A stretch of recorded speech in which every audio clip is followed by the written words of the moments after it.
From Ticker Studios, this is The Founder's Method, presented by Memo Bottle. Why are so many e-commerce businesses switching to China-based fulfilment? And what needs to be considered before you make the switch? I'm John O'Burt. And I'm Jesse Leeworthy. And this is The Founder's Method. This is the show where we get into the real story behind how founders build, break, and rebuild businesses. He built one of Australia's most recognised men's clothing brands from the ground up, selling over 1 million tees across retail, online, and wholesale. Over the past 25 years, he's navigated every part of the supply chain, from self-storage cages, 3PLs, to factory ownership, learning firsthand what helps and what hinders. The founder of Mr. Simple, Dave Fraser. Welcome, mate. Hey guys, thanks for having me on. Good to have you, mate. So let's take it back.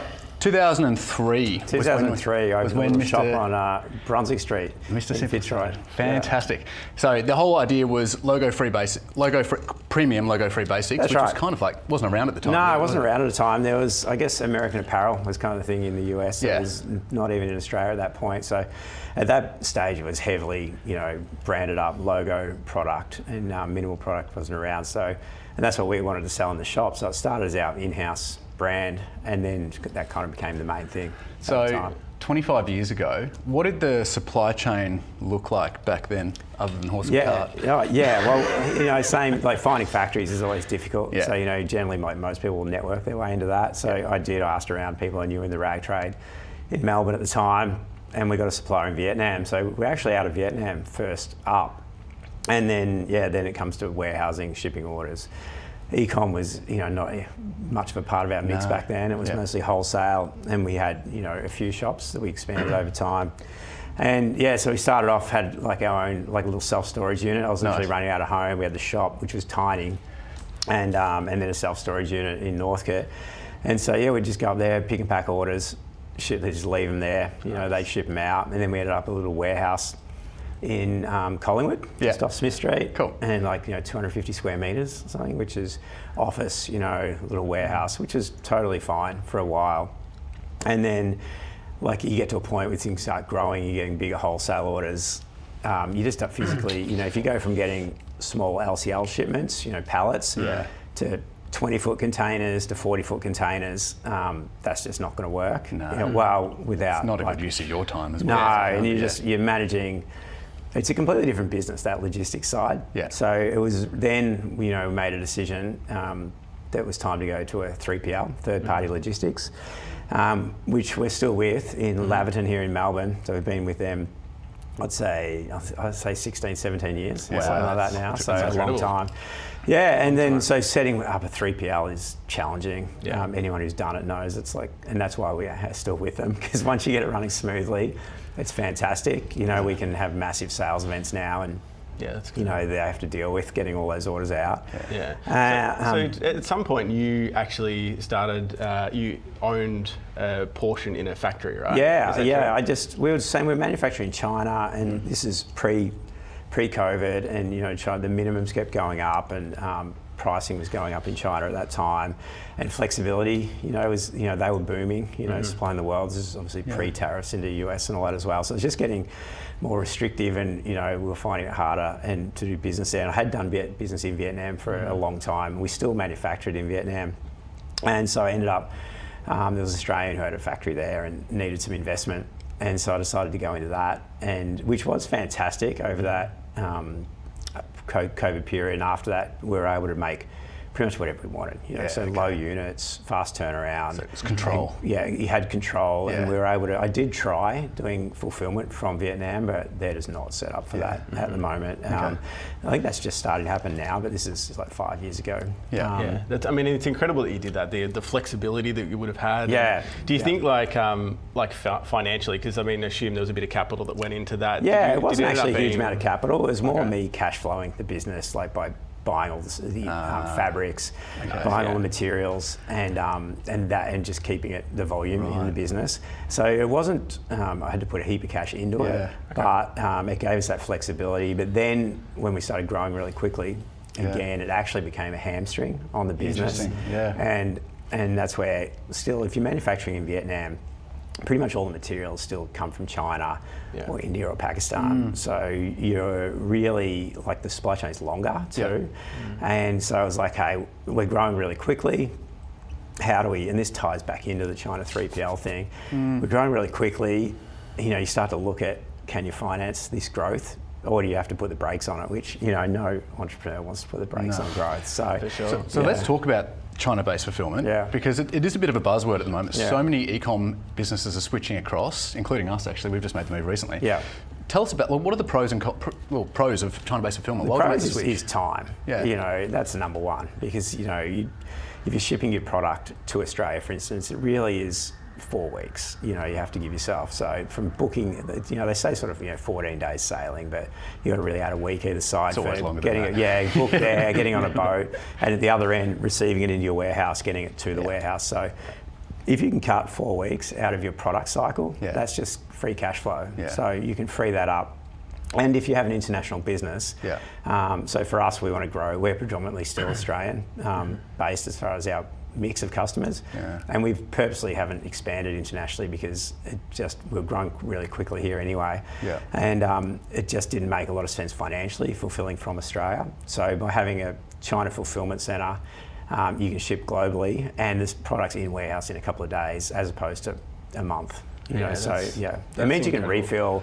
Selling out of things is, you know, is your worst nightmare. You know, if you've got great content and a product that's firing and you can't get that for, you know, 3 months, and if you can cut that down to say 8 weeks, then that's a massive boost. 100%. Yeah, 100%. What about the risks? So if a founder is going to start doing China-based fulfillment, like, what are the risks that they need to sort of understand? Well, it's always nice to be able to see your stock, you know, to know it's there and it's somewhere safe. So you definitely got that. And then typhoon, you know, like there's a typhoon hit southern China at the moment, so you get disruptions to shipping times and customer expectations. So, you know, you're looking at, you know, say 7 days probably into Australia from there. You know, you can do 5 days probably into Melbourne, Sydney, but making sure you can meet customer expectations. Which depends on the industry as well, doesn't it? Clothing would be tricky. Yeah, I think a lot of ours, and that's why we'll continue to have Australia fulfilment as well, so we can sort of have a fast service. Yeah. And we have retail shops here, so we still have to fill them, and a wholesale business. So we do have a bit of stock service. So we're going to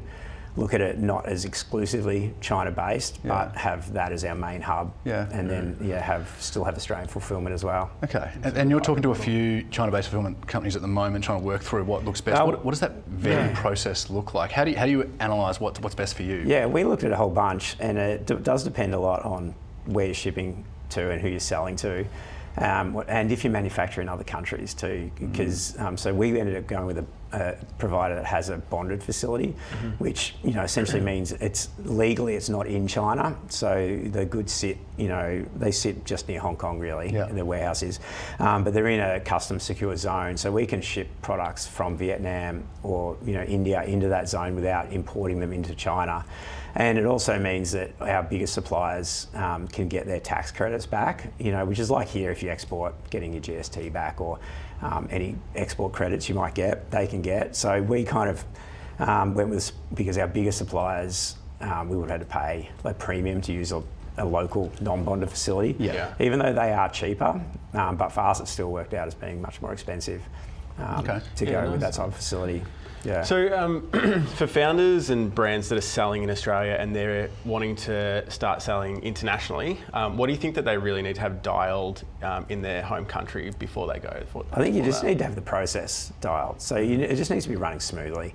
You know, if you put distance and language barriers and that on top of anything that's not a smooth process, you're just going to end up with more problems. But I think if you're running already, and even if you're doing your own fulfilment and you have that pretty sorted, then there's going to be a painful process in setting it up. So you'd want to make sure you've got a testing phase. You know, don't just dump it all there and flick the switch and hope it'll all work, because you'll have heaps of problems. You know, you really want to give yourself a lead in time.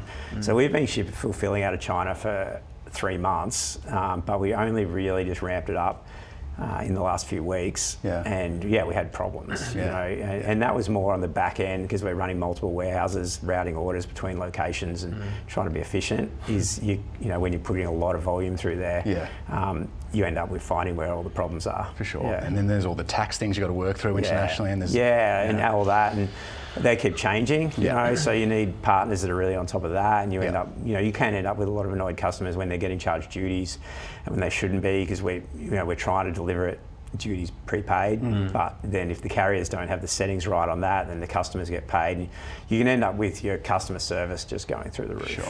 And usually they're all pretty easy to fix because you just pay people's duties and you figure it all out, but you do end up creating a bit of a customer service headache. There's a lot of awesome companies doing those things exactly for you now that are allowing all that China-based fulfillment, which is great.